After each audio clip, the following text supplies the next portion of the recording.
Greetings and salutations everyone, I am back with another video. And for those who are new, I like to make these little videos about things that I enjoy, usually about film but not exclusively, just things that I like to share. And while you're here, if you like this video, please be sure to hit that little subscribe button and give it a thumbs up maybe as well. Even hit that little bell icon so you get notifications for when I put up new content, which is usually once or twice a week, though every now and then I like to work in an extra one.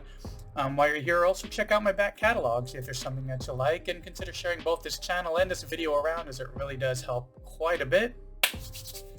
Well, now that that's all out of the way, I've been continuing my journey through these Hammer Dracula films of the 50s, 60s, and 70s, and this video is for a single title in that line, which is for Dracula Has Risen from the Grave from 1968, starring Christopher Lee, of course. No Van Helsing in this one though, so we get no Cushing. However, it was still an enjoyable film. But as far as what this installment is about, the synopsis for this one is as follows. When Castle Dracula is exorcised by the Monsignor, it accidentally brings the Count back from the dead. Dracula follows the Monsignor back to his hometown, preying on the holy man's beautiful niece and her friends. So it took me a minute to kind of understand what was going on in this one. I had to kind of remember the ending of the last one. So I knew that he was brought back in the last one, but I'd actually forgotten how it ended, how he was kind of defeated in that. And I was wondering where this synopsis was coming from. You know, how were they bringing him back again? But then I had to remember that at the end of the last film, spoiler alert here, he's kind of taken care of by falling beneath the ice, kind of entombed in frozen water, otherwise known as ice. Anyways, so he's just kind of been stuck there. And as far as this storyline goes, it's been about a year. So the Monsignor heads to this castle to perform an exorcism on it, get rid of any, lingering spirits that may be there, and to try to get rid of some of the fear that these townspeople were still having a year after Dracula was defeated. Trying to find a way to get everybody just involved again and going back to church, saving their souls and so forth. But during this, Dracula is accidentally resurrected due to a situation where, the ice kind of crumbles, some blood gets in there, he's resurrected, and now he's back again.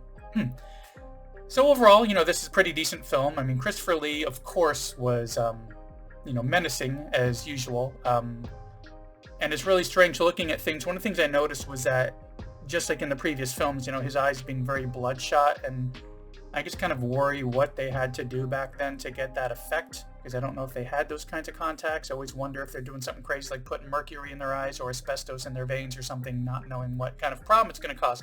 But anyways, he definitely comes across as very menacing, gross, scary, very powerful performance, but also while it does take a little while to get from that point of him being resurrected to then getting to the town, they do have a lot of really decent chemistry between some of the performers and the storyline that they wrote them into, try to keep you interested in what's actually happening in that town with some of our lead characters.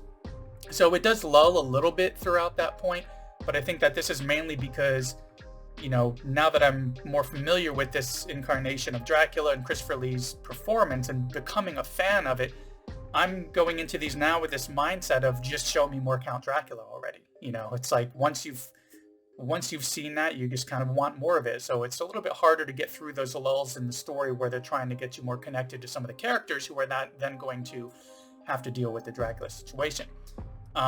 But if I put that impatience aside and just take it for what it is, I will also say that this one is definitely one of the most gory of the films. I mean, not gory by today's standards. Network television definitely goes above and beyond. But by comparison to the other Hammer films I'd seen up until this point, this one's definitely the goriest of them. Mainly just in, somebody getting staked and really seeing a lot of the blood. In the past, they wouldn't have shown that much detail. But they also added, unless this was in the previous films that maybe I just simply forgot or they didn't stick out, this need for actually having a prayer when you kill Dracula. So if you stake him or do something else, there also needs to be a prayer to kind of sanctify that situation so he can't rise from the grave again.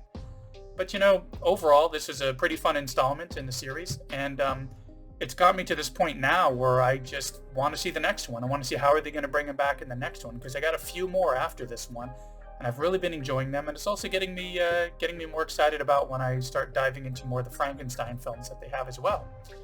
But anyways, A decent one. The next one in the series, I believe, is Taste the Blood of Dracula from 1970. So it'll be interesting to see how they bring him back in that one and how they deal with that situation, what that overall story's like. But anyways, that's about it, Thanks for checking out this little video, quick recommendation for this movie. And while you're here, be sure to hit that subscribe, the bell icon, and all that fun stuff to get notifications for when I put Taste the Blood of Dracula up, which will be in a couple of weeks, and as well as the others in the series. Both Dracula related, as well as the other Hammer films that I have on my slate going forward. And I think I'm up to 24 of them that I've done previously, which I can't believe I've done 24 of these videos related specifically to Hammer films since the beginning of the year. Anyways, with that, I hope you enjoyed this video, and I hope if you decide to check out, Dracula Has Risen from the Grave from 1968, that you enjoy it, and I will see you in the next one.